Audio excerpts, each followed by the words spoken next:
What if you could earn money without ever lifting a hand? Imagine waking up each morning already knowing which trades will soar and which will crash. No predictions, no risk, just flawless certainty. Because you've already lived the day before. And what if that power fell into the wrong hands, turning every whispered rumor into a real headline, making every secret society's myth come alive at once? Milo was 30 and lived in a small apartment that smelled of stale coffee and cardboard boxes. He worked as a cashier at the local market, counting coins and swapping polite smiles for a small paycheck that never quite matched the bills.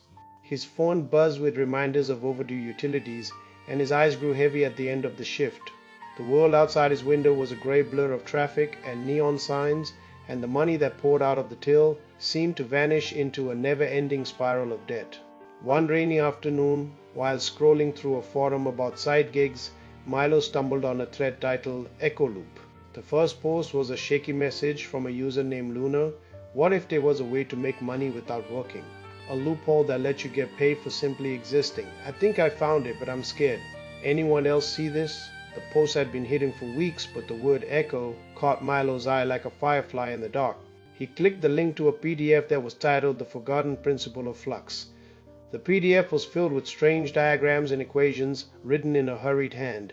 At the end, a single line stood out. If you can synchronize your transactions with the lag between markets, the system creates a loop that rewards you.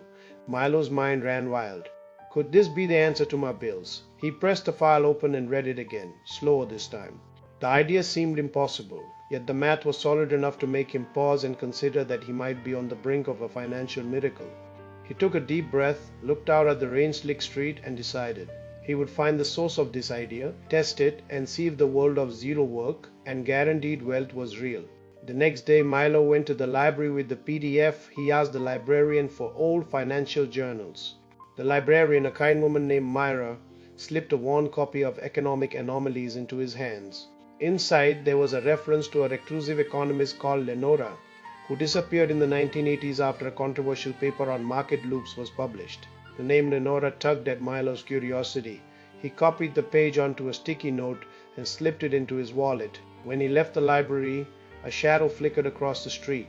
A figure cloaked in a dark coat approached Milo and whispered, "You're looking for the echo loop, aren't you?" The figure introduced herself as Lena, the nickname she used online. She was a former student of Lenora's, a quiet but brilliant mind who had disappeared from the public eye. Lena had been tracking the same paper for years, trying to understand why Lenora vanished. "You're not the first to see this," she said, her voice like a secret. Milo's heart raced. "What do you know?" he asked. Lena pulled out a worn notebook and opened it to a page with a small hand-drawn chart. "It's a loop," she explained. "Imagine two markets, A and B, that run at slightly different times. If you send a small trade in market A, it takes a few seconds to hit market B. By timing the reverse trade exactly when market B updates, you create a self-sustaining cycle. The profit is tiny, but you do it constantly and the system amplifies it." She showed Milo how to set up an algorithm that could automatically detect and exploit the lag. But there's a catch. When you do it on a large scale, it can destabilize the market. Milo stared at the notebook, feeling a chill crawl down his spine. The idea of endless money made his pulse beat faster, but the warning made him uneasy. "Is it dangerous?" he asked. Lena sighed. "It's like a mirror. The more you feed it, the more it reflects back. You'll be in the middle of a storm of speculation, and every rumor will start to feel real." They set up the algorithm in a small, hidden corner of Milo's apartment. He fed it his smallest amount of cash, $100, and watched as the program began to trade. The first day he saw his account grow by a few dollars. The second day the growth increased. The algorithm moved faster than his eyes could follow, trading tiny amounts across different markets, always in the gap of a second. Milo stared at the numbers, a smile spreading across his face like sunshine after a storm. The more money he earned, the more he thought of the people he could help.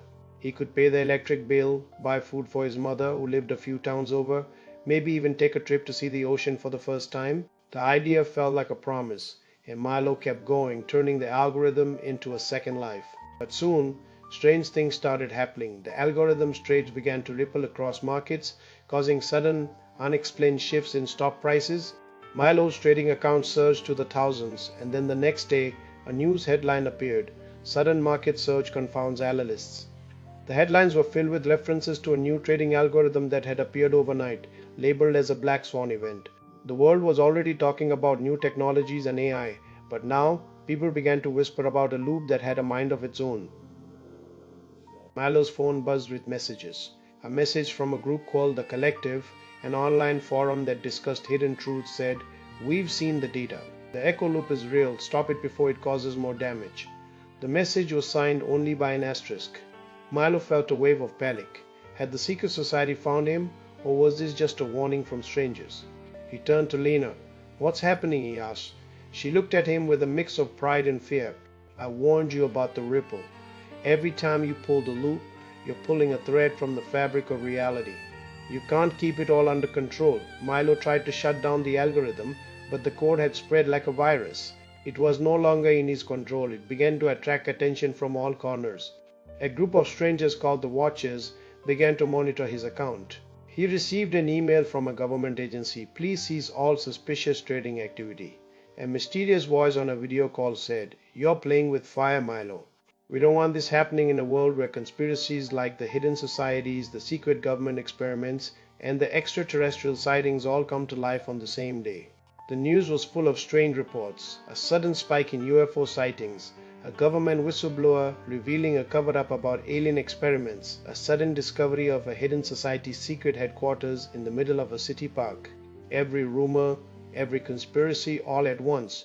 It felt like the universe was testing him. He thought of the money he had earned, the dreams he had promised himself.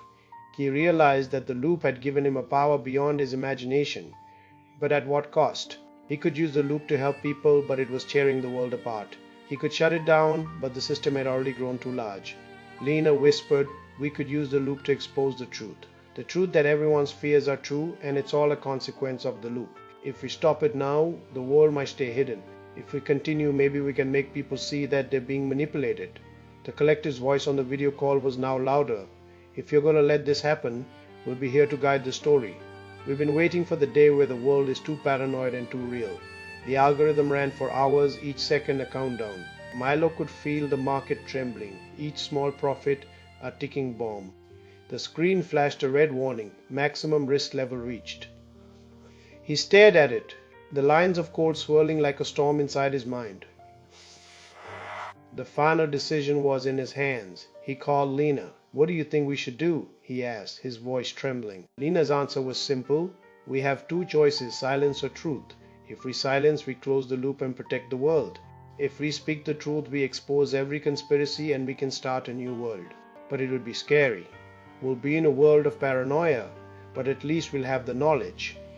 Milo closed his laptop and the screen blinked. He felt the loss of his account balance as if he had lost all the money he'd earned. It felt like a heartbreak, but also like a release. The loop had ended and the world seemed to pause, holding its breath. The next morning Milo woke to a quiet world. The news was still full of strange events, but they seemed less real, less immediate. People were still talking about hidden societies, about governments, about alien experiments. But now the reports were not sudden.